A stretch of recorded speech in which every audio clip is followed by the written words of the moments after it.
Hey everyone, Meredith here, and I am joined by Eka from Uber Entertainment, and we are going to talk to you about Wayward Sky. And this is a really interesting look-and-click VR game, so give us a synopsis of how the game is played out. So we call it a look-and-click VR adventure game. It's like we took the idea of a traditional adventure game, and it's like, how do we translate that to VR? So essentially, you look around with your headset, wherever you want to go, and we use move controllers to navigate around. So the basic premise is you play a character named Bess.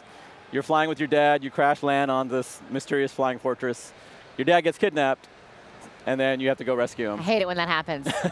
Yeah, we're like, you know, there's plenty of games to rescue princesses. We want to flip it around a little bit. And rescue your dad. You know, when Father's Day coming up, I feel it's very apropos. Exactly. That's awesome. Yeah. So what gave you the idea to do a VR game based on a flying fortress? Like, where did the idea come from? Right, so when I first experienced VR, the thing that was really interesting was that exploration becomes something that you can't really do without VR, or the scale changes are really interesting. It's like, how can we make a game in VR that kind of takes advantage of exploration and scale, and doing an adventure game made a lot of sense with what we could do. So yeah, and I say it's the first time I've ever heard of a game doing that. Was like flipping the scale, which is something you can only do in a VR game. Right. So to move around, we're in third person essentially. So we scaled the player up to be like 60 feet tall, and so you're looking down in space, and then you're essentially pointing where you want to go and move the character. And then there are points where you go into first person. So we flip you from 60 feet tall down to regular scale, and then you're using the move controllers to interact with puzzles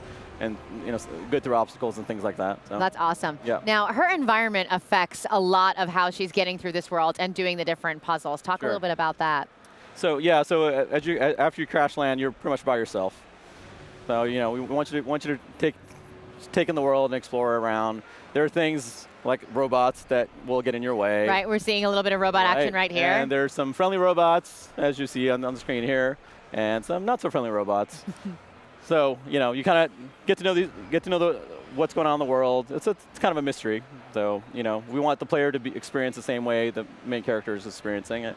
There are other ways. There are sometimes chickens in the game too. I saw that. I was very excited. And then when we saw, she's like on a flying chicken. Right. And I want a flying chicken as a pet. I don't know who I have to talk to make that happen. Right. And that's you can tell they fly because they have bandanas and goggles. They're pretty big. They look really big in VR. It's just like giant, massive clucking chicken. Yeah, so sometimes you have to feed a chicken, jump on them and go fly to areas. Yeah, as you do, of course. Right, as you do.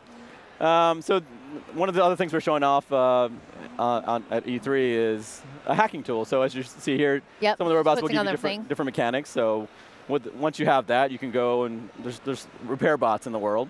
So you can hack them and tell them to move things around or flip bridges or push a box you're on, things like that. So there's some interaction things you do. So you can use them to your advantage as well. Right.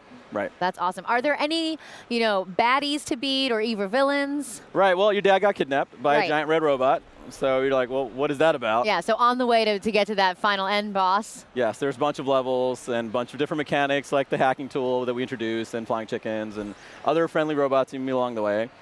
So it's eventually, hopefully you can save your dad. Right. Hopefully we get there in time. And figure out what's going on this flying fortress. Here she is using one of these tools so she can move the bridge to get across. And then we just go into first person there. So in there, your move controllers become your hands. So it's a little light puzzle solving. And pull the magic lever. Yeah. Green is always a good sign. Right.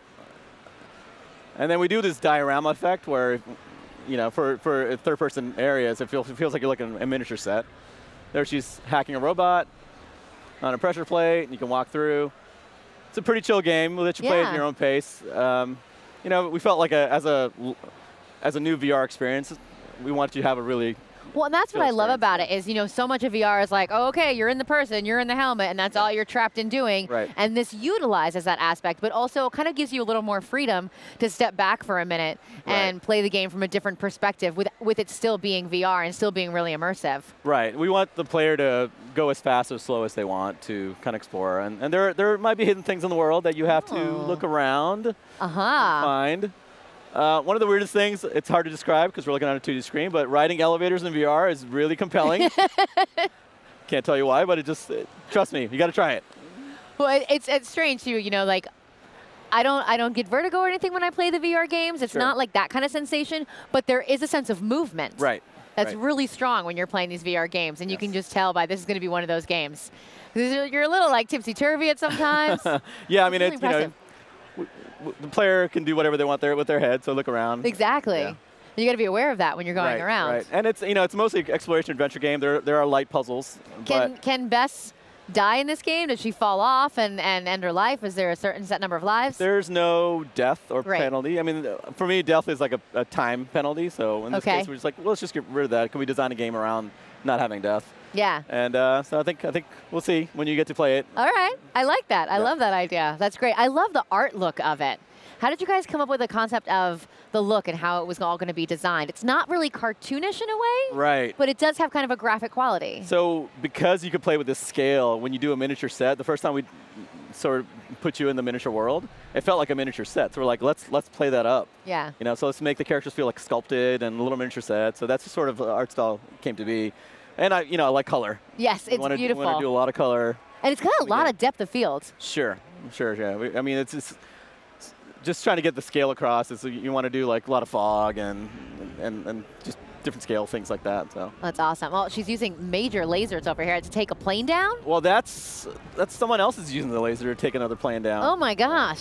Yeah. So the way you crash in the game might be how this Right. pilot crashed in the game, and there comes the Oh, robot. so here we go. So a little bit of detective work going on here. Sure, Really just and that's flip that person Windjammer. right out. So he just kidnapped another pilot.